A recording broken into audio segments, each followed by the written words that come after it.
Bonjour et bienvenue sur Livre en 20 minutes, la chaîne où je te résume en peu de temps des best-sellers qui changent des vies.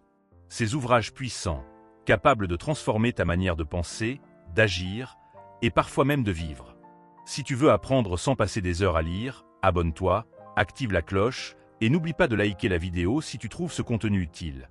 C'est le meilleur moyen de soutenir ce projet. Aujourd'hui, je t'emmène à la découverte d'un livre devenu une référence mondiale. Un Rien peut tout changer, de James Clear, ou Atomic Habits en anglais. Un ouvrage qui nous montre comment de minuscules gestes quotidiens, répétés avec intention, peuvent mener à des résultats spectaculaires. Pas de formule magique ni de promesses irréalistes. Juste une méthode claire et concrète pour construire de meilleures habitudes et les faire durer. Alors, prends un moment pour toi, installe-toi confortablement, et plongeons ensemble dans Un Rien peut tout changer. James Clear nous propose une idée simple mais révolutionnaire. Les grandes transformations naissent des petits gestes répétés. Dans cet épisode, on va explorer les 4 lois fondamentales pour bâtir de bonnes habitudes selon Clear. On commencera par comprendre pourquoi les habitudes sont accumulatives, puis on découvrira comment les rendre visibles, attirantes, simples et gratifiantes. Enfin, on plongera dans des stratégies avancées pour affiner encore plus notre quotidien. C'est parti. Les principes fondamentaux. Les petits gestes du quotidien peuvent sembler insignifiants, mais à force de s'accumuler, ils deviennent un levier de transformation massive. Imagine un seau, chaque goutte ajoutée n'a l'air de rien jusqu'au moment où il déborde. Ce principe, une équipe de cyclisme britannique l'a appliqué. Elle a optimisé chaque détail de sa performance de seulement 1%. Pas de miracle, juste des micro-améliorations. Et le résultat ? Une domination mondiale en quelques années. James Clear compare les habitudes au pouvoir des intérêts composés. Tu ne vois peut-être pas les bénéfices tout de suite. Lire une page par jour, marcher 10 minutes, éviter ton téléphone, mais avec le temps, ces petits choix créent un effet boule de neige. Et cet effet fonctionne dans les deux sens. Un bon choix répété t'élève. Un mauvais, même petit, t'éloigne de qui tu veux devenir. Une autre image forte du livre, c'est celle du glaçon dans une pièce froide.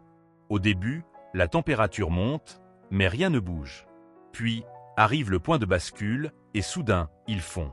Nos efforts fonctionnent souvent de la même manière. On ne voit rien, jusqu'à ce que d'un coup, le changement soit visible. Cette période silencieuse, c'est le plateau du potentiel latent. Il faut tenir bon, persévérer, même sans retour immédiat. Clear nous rappelle aussi que les habitudes ne sont pas juste des outils pour atteindre des objectifs. Ce sont des boussoles. Elles nous indiquent une direction. Un progrès de 1% chaque jour dans un domaine clé. Ta santé, ta concentration, ton épargne, peut à terme changer complètement ta trajectoire.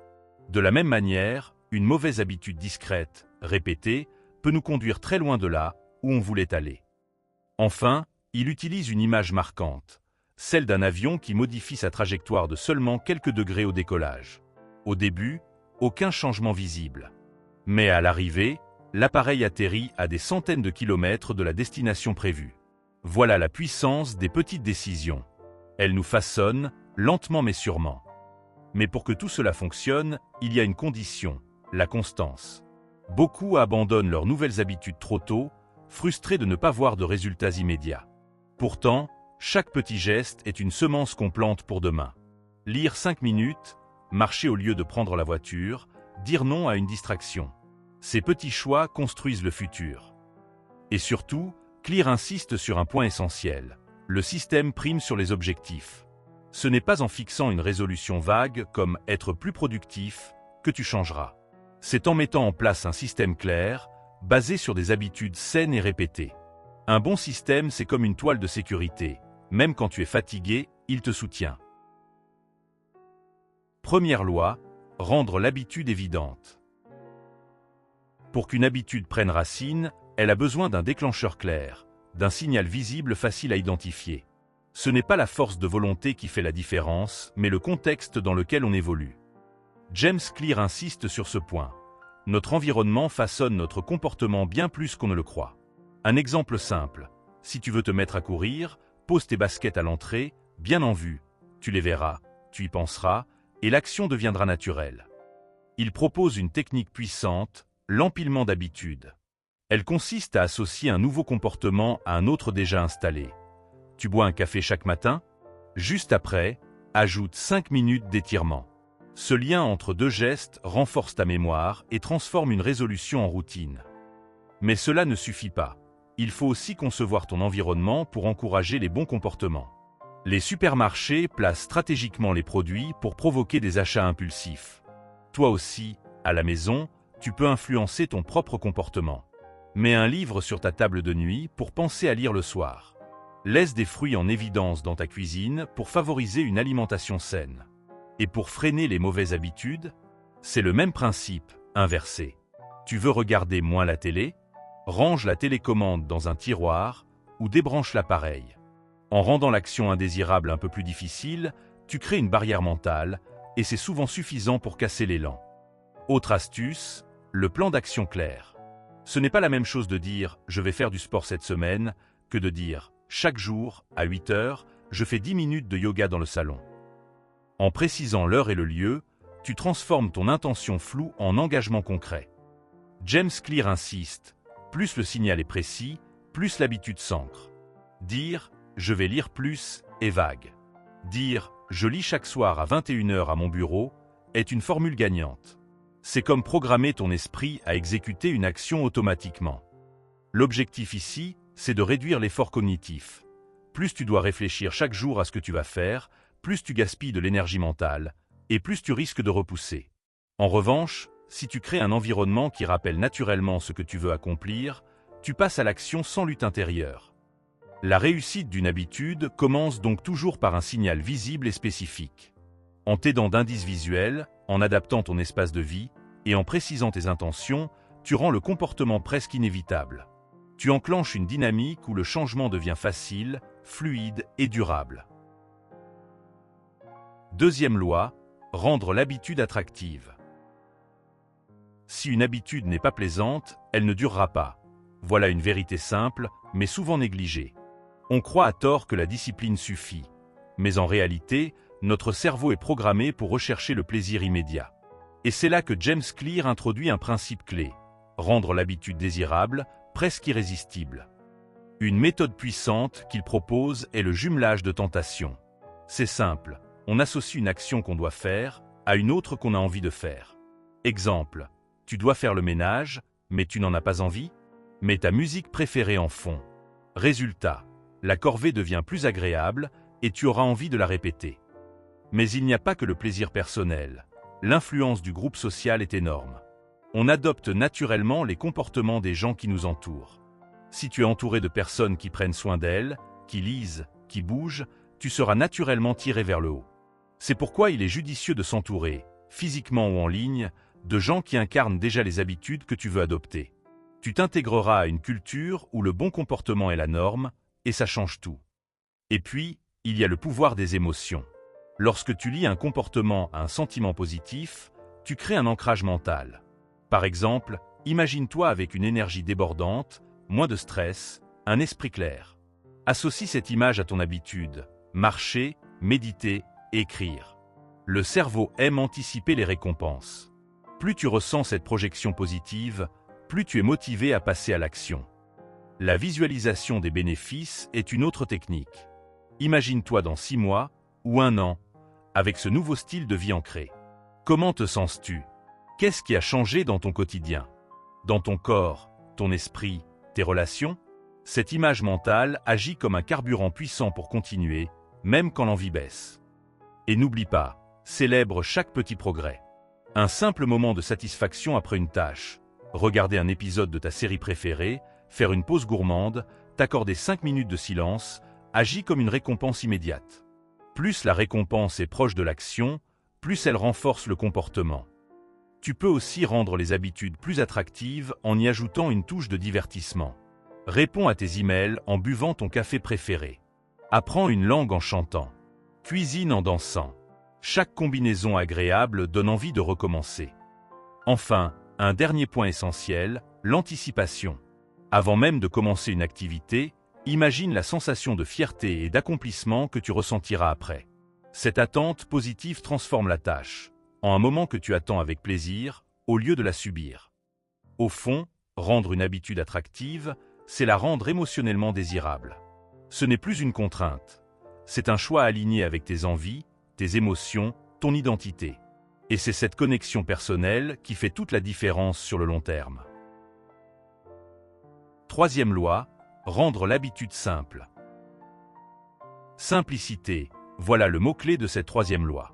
Si une habitude te semble compliquée, chronophage ou exigeante, ton cerveau trouvera 1000 excuses pour l'éviter.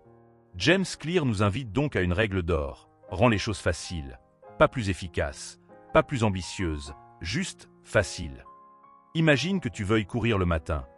Mais au réveil, tu dois chercher tes vêtements, remplir ta gourde, choisir ton parcours. Trop d'obstacles, trop de friction. Résultat, tu restes au lit. Maintenant imagine que tu as préparé ta tenue la veille, posé tes chaussures à la porte et programmé une playlist motivante. Plus rien ne t'empêche d'agir. Tu es prêt à te lancer sans réfléchir. Cette idée est la base de la règle des 2 minutes. Elle dit ceci: toute nouvelle habitude doit pouvoir commencer en 2 minutes ou moins. Tu veux lire davantage? Commence par une page. Tu veux méditer? Assieds-toi et respire 2 minutes. L'objectif, ce n'est pas la performance, mais la régularité. Une fois que tu as enclenché l'action, tu peux aller plus loin. Mais ce premier petit pas te libère de la procrastination. Autre levier fondamental, réduire les frictions. Tu veux manger plus sainement? Place les fruits bien en vue. Tu veux arrêter de consulter ton téléphone au lit? Laisse-le dans une autre pièce. Chaque action qui demande un effort de décision devient plus fragile. Laisse les bonnes décisions être les plus simples à prendre. Clear nous invite aussi à embrasser un principe qu'il appelle le minimalisme des habitudes. Plus une habitude est légère, plus elle est robuste. Tu veux écrire? Ne te fixe pas l'objectif de finir un chapitre, commence par une phrase. Ce genre de micro-habitude, si modeste qu'elle soit, résiste aux jours difficiles. Même quand tu es fatigué, tu peux l'accomplir, et c'est ça qui crée la constance. Il est aussi possible de construire des chaînes d'habitudes. Tu bois toujours un verre d'eau au réveil, ajoute un étirement, puis une affirmation positive, puis 5 minutes de journal. Petit à petit, tu bâtis une routine cohérente et fluide qui grandit sans te submerger. Un autre levier essentiel, l'automatisation. Tu veux économiser? Programme un virement automatique. Tu veux apprendre une langue? Utilise une app qui te notifie chaque jour à la même heure. Moins tu as à décider, plus l'habitude devient naturelle. Tu ne comptes pas sur ta motivation, tu comptes sur ton système. La force des habitudes simples, c'est qu'elles s'intègrent facilement à la vie réelle. Les habitudes complexes, exigeantes, trop ambitieuses échouent souvent. Pas parce qu'elles sont inutiles, mais parce qu'elles ne tiennent pas sur le long terme. En gardant les choses simples, tu construis des fondations solides pour un changement durable. Retiens cette loi comme un principe fondamental. Plus ton habitude est facile à faire, plus tu as de chances de la répéter. Et plus tu la répètes, plus elle devient automatique. Et un jour, tu n'as même plus besoin d'y penser. Elle fera partie de toi. Quatrième loi, rendre l'habitude satisfaisante. Pourquoi continuons-nous certaines habitudes et en abandonnons d'autres? La réponse est simple, parce que certaines nous procurent du plaisir immédiat. Même si les meilleurs résultats prennent du temps, notre cerveau veut une récompense maintenant. Et si cette récompense est absente, même la meilleure habitude finit par s'effondrer. James Clear nous rappelle une vérité puissante. Ce qui est récompensé se répète. Prenons l'exemple d'un vendeur qui voulait garder sa motivation intacte chaque jour. Chaque matin, il plaçait une pile de trombones dans un pot. Et à chaque vente, il déplaçait un trombone dans un autre pot. Ce simple geste créait une récompense visuelle, tangible, immédiate. À la fin de la journée, voir le deuxième pot rempli lui donnait un sentiment clair d'accomplissement. C'est ça la clé, ressentir que l'on progresse, que l'effort mène quelque part. Même si les bénéfices à long terme sont encore loin, il faut une gratification à court terme. Prends une pause après une séance de travail, savoure un moment calme après ton sport, félicite-toi mentalement après une action importante. Ces petites doses de satisfaction alimentent la répétition. Autre levier très puissant, la responsabilité sociale. Quand tu annonces ton intention à un ami ou à ton entourage, tu te crées un engagement externe. Tu veux aller courir? Prévois une séance avec un ami. Tu n'auras pas envie d'annuler. Partager tes objectifs, même publiquement, augmente considérablement tes chances de les tenir. Une autre stratégie puissante, Le suivi des progrès. Chaque jour où tu coches une case sur ton calendrier, ou chaque point que tu gagnes sur une app de suivi, ton cerveau enregistre un signal positif. Tu avances, tu bâtis quelque chose. Et cette sensation de progression crée une boucle de motivation. Mais attention, il ne faut pas tomber dans la punition. Tu vas rater un jour, tu vas oublier une habitude, c'est normal. L'erreur, c'est de croire que rater un jour ruine tout. Non. Ce qui compte, c'est de ne pas rater 2 fois d'affilée. Rebondir vite, sans te juger, sans te blâmer, avec bienveillance. À mesure que tu répètes une habitude, elle devient une part de ton identité. Tu ne dis plus « je fais un peu de sport ». Tu dis « je suis quelqu'un d'actif ». Et cette identification transforme tout. Car tu n'agis plus pour un résultat extérieur, mais pour rester fidèle à la personne que tu es en train de devenir. Enfin, pour qu'une habitude soit satisfaisante, elle doit être alignée avec une motivation à long terme. Les récompenses extérieures, argent, apparence, validation, peuvent fonctionner, mais seulement un temps. Ce qui dure, c'est le sentiment intérieur que chaque action a du sens, que chaque effort construit quelque chose de profond. En résumé, pour qu'une habitude perdure, crée une satisfaction immédiate. Célèbre tes progrès. Sois responsable devant les autres. Et surtout, sois cohérent avec qui tu veux devenir. Le but, ce n'est pas seulement de cocher des cases, mais de profiter du processus. De trouver de la joie dans chaque pas, de ressentir que tu avances, que tu grandis. Et quand cette sensation devient quotidienne, l'habitude devient naturelle. Tactiques avancées, passer de bon à excellent. Tu as mis en place des habitudes, tu progresses, tu te sens mieux, plus aligné. Mais comment passer du simple changement à l'excellence? Comment transformer ces bons débuts en quelque chose de durable, d'exceptionnel, d'unique? James Clear nous livre ici des tactiques avancées pour affiner, ajuster et élever tes habitudes à leur plein potentiel. La première idée, capitalise sur tes forces naturelles. On passe trop de temps à vouloir corriger nos faiblesses alors qu'il est bien plus efficace de construire sur ce que l'on fait déjà bien. Tu as une bonne mémoire? Apprends par cœur. Tu es créatif? Explore des méthodes visuelles. Plutôt que de lutter contre ta nature, travaille avec elle. Tu avanceras plus vite avec moins d'efforts. Ensuite, il y a la fameuse règle de boucle d'or. Ni trop facile, ni trop dur, juste assez pour rester engagé. Si une habitude devient trop simple, elle ennuie. Trop difficile, elle décourage. Le secret, c'est de trouver le point d'équilibre, ce niveau où tu es légèrement mis au défi juste assez pour progresser tout en gardant du plaisir. Un autre levier, la variation. Avec le temps, même les meilleures routines deviennent monotones. Pour éviter ça, il faut introduire de la nouveauté. Change ton lieu d'entraînement, varie tes outils, modifie ton rythme. Ces micro-changements ravivent la curiosité et empêchent l'habitude de devenir mécanique ou fade. Clear recommande aussi une méthode très puissante, le travail en bloc de temps.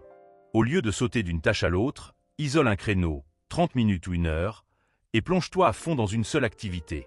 Cette immersion te permet d'atteindre un niveau de concentration et de performance bien supérieur. C'est particulièrement utile pour écrire, lire, apprendre, réfléchir ou tout projet créatif. Il nous invite aussi à reconnaître un point souvent ignoré, nos prédispositions naturelles. Tout le monde n'est pas fait pour les mêmes habitudes. Certains sont du matin, d'autres du soir. Certains aiment bouger, d'autres préfèrent lire. Tu n'as pas à copier les habitudes des autres. Tu dois trouver ce qui fonctionne pour toi, avec honnêteté et réalisme. Et puis il y a la clé du suivi régulier. Tes habitudes ne doivent pas être figées. Tu dois les réévaluer, te demander « Est-ce que cela m'apporte encore quelque chose? Est-ce que je pourrais améliorer ou simplifier cette routine ?» Cette auto-observation constante permet de rester aligné avec ton évolution personnelle. Car oui, les habitudes évoluent, comme toi. Ce qui fonctionnait il y a 6 mois n'est peut-être plus adapté aujourd'hui. Et c'est normal. Ce n'est pas un échec, c'est une preuve que tu grandis. Au final, viser l'excellence, ce n'est pas vouloir être parfait. C'est accepter d'ajuster, d'adapter, de progresser en conscience. C'est prendre plaisir à optimiser ta vie un détail à la fois. Et surtout, c'est comprendre que l'amélioration n'a pas de ligne d'arrivée. C'est un processus, une quête, une identité. Conclusion, le pouvoir transformateur des petits gestes. Ce que nous enseigne un rien peut tout changer. C'est une vérité profonde. Nos vies ne sont rien d'autre que la somme de nos habitudes. Chaque petite action que tu répètes, chaque choix que tu fais chaque jour, construit une partie de la personne que tu deviens. Et bonne nouvelle, pas besoin de transformation spectaculaire. Pas besoin de révolutionner ta routine ou de faire preuve d'une discipline surhumaine. Ce qu'il te faut, c'est un système bien pensé, fondé sur 4 piliers puissants. Rendre l'habitude évidente. La rendre attractive. La rendre simple. Et surtout, la rendre satisfaisante. Quand ces 4 lois sont réunies, tu n'as plus besoin de forcer. L'habitude se met en place naturellement. Ce que James Clear nous propose, ce n'est pas juste une méthode pour accomplir plus. C'est une philosophie de vie. C'est l'idée que chaque geste, même minuscule, a du poids. Que chaque décision, même anodine, nous dirige quelque part. Et que si tu veux vraiment changer ta vie, tu n'as qu'à changer ce que tu fais chaque jour. Répète une bonne action suffisamment longtemps et elle devient une part de ton identité.